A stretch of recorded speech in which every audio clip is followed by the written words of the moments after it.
ये हमारा सारे जे कि ये जमीर मालिक सबू फंदा फसल कर। ये हूँ आमर पालंग शाग बाड़ी एवं रसुण लगाई मझिरे।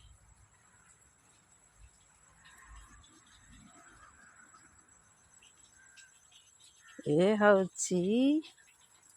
आमर मूला बाड़ी मूला लगाई एठी पुणी फूलकोबी चाष देखिपुंट केड़े केड़े फूलकोबी ये डुडुर बा हाथ में फड़ी एड़े एड़े फूलकोबी देखु 2 3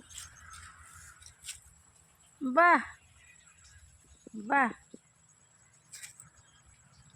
4 वाह ये हलदिया पड़गले 5 ये हलदिया पड़गले 6 गोटाक प्राय 2 किलो हम 6 गोटाक प्राय 2 किलो पर सीना हम कम यहीपरी बर्तमान सबुजाक कोबी हवाक आरंभ कले। आम बा बरी मन दुख करुले डुडुर बा जे ये मोर सबू झरकड़िया हो गला वर्षारे मु कौन करी ये सबू डुडु पाई संभव डुडु के लिए संभव। और ये देखंतु केते छोट गछरे पणस 2टी होइचंदी आउ ता संगे मझिरे मझिरे बा बुद्धिमान सह फूल गछ गोटे गोटे लगे देइछंती। आ सबुठु आश्चर्य जिनस है देखंतु बीन्स केमती लगी धाड़ी धाड़ी धाड़ी धाड़ी धाड़ी धाड़ी धाड़ी धाड़ी होई बीन्स लगी पूरा एमुंडू से मुंडू। तुलसी गछ देखंतु सबुठु आश्चर्य कथा है तुलसी गछ देखंतु केते बड़ तुलसी गछ केमिति झंकालिया होइकी अछंती विराट बड़ जगह नहीं जाइछन देखंतु। आउ ये है आमर फूल गछ ता संग को एपटे गुआर बाड़ी लगाई गुआर फलुची गुआर संग को गोटे छोट बरकोली गछरे बरकोली मध्य आसीची फलीची देखंतु बरकोली फलीची देखंतु बरकोली फलीची आको पुणी बादड़ा खाई दउची ता संग को कदली बागना तापरे सजना गछ यही भली आम बगीचा ये आम बाड़ीर बगीचा ड्यूटी जाती है आखि डाक्तर अच्छा रोगी देखुं बापुर मेडिकल रे ता संगे संगे आसिले बाड़ी रे पशि जाती खाइबा पीवा भूली सबू जाकि बाड़ी रे करती मझिरे मझिरे गोटे गोटे कखारु गछ लगे बहुत बड़ बड़ कखारु फलुची आम बाड़ी रे देखंतु पिजुली ये हूँ डुडु बगीचा डुडु पाई बा ये सब लगे डुडु आसिले खुशी हम देखिले डुडु हूँ आमर जीवन धन सपन बायमन केड़े केड़े केते फूल बगीचा लगाई के सबू गछरे प्राय फूल आसिलानी एवं के देखंतु केते सारा तुलसी गछर सारा बगीचा कहले अत्युक्ति हम ना।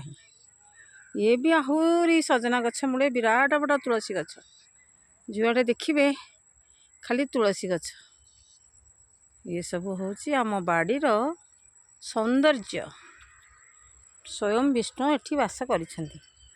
आउ देखंतु केते बड़ पिजुलीटे होइछि ए पिजुली देखंतु गोटे पिजुली होइथिला डुडु नेइछि आउ गोटे पिजुली होइछि ए पिजुली की बंधा हो जाइछि काले खाइदब देखंतु ए पिजुली की देखंतु ए पिजुली की देखंतु प्राय अध किले पाखापाखि हेलानी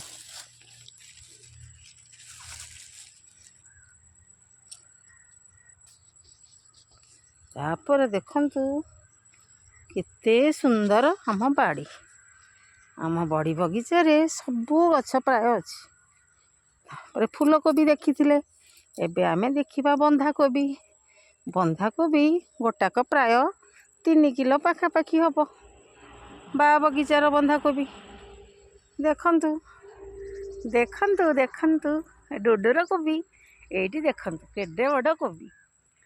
ତ ମୋବାଇଲରେ କମ୍ ଦେଖାଯାଉଛି, ଆଉ ନେଚୁରାଲ ବହୁତ ବଡ଼ ବଡ଼ କୋବି, ବହୁତ ବଡ଼ ବଡ଼ କୋବି।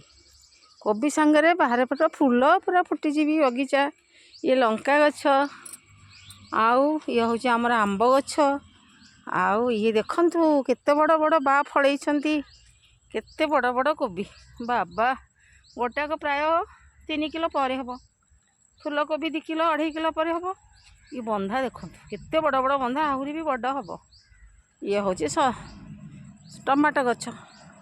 ଟମାଟୋ ସବୁ କଷି ଧରିଲାଣି। ଫୁଲ ବା ହାତରେ ସବୁ ଜିନିଷ ଏମିତି ବଢ଼ୁଛି, ମା କହିଲେ ବିଶ୍ୱାସ କରିପାରିବେନି ଆପଣମାନେ ଆଖିରେ ନ ଦେଖିଲେ। ଦେଖନ୍ତୁ କେମିତି ଟମାଟୋ କଷି ହେଇକି ସବୁ ଫଳିଛି। ବାବା, ଆଉ ଇଏ ଯେଉଁ ଆପଣମାନେ କହୁଛନ୍ତି ଘିଆ, ଯେଉଁଟା ଡାଇବେଟିସ୍ ଲୋକ ଖାଆନ୍ତି, ଜୁସ୍ କରିକି ପିଅନ୍ତି ଏବଂ ତରକାରୀ କରି ଖାଆନ୍ତି, ଯାହାର କିଲୋ ବଜାରରେ ପ୍ରାୟ 40ରୁ ଉପରେ ଉର୍ଦ୍ଧ୍ୱରେ, ସେଗୁଡ଼ାକ ଆମ ବାଡ଼ିରେ ବି ଫଳୁଛି। ମୁଁ ଥରେ କହିଲି ଯେ ଡାଇବେଟିସ୍ ତ ଅଛି, ଘିଆ ଟିକେ ଆଣିଲେ ଖାଆନ୍ତେ। ବା ସାଙ୍ଗେ ସାଙ୍ଗେ ଡୁଡୁର ବା ଲଗେଇଦେଲେ। ଦେଖନ୍ତୁ ଭିତରେ କେତେ ବଡ଼ଟେ ଲୁଚିଛି। ବା ସାଙ୍ଗେ ସାଙ୍ଗେ ଲଗେଇଦେଲେ।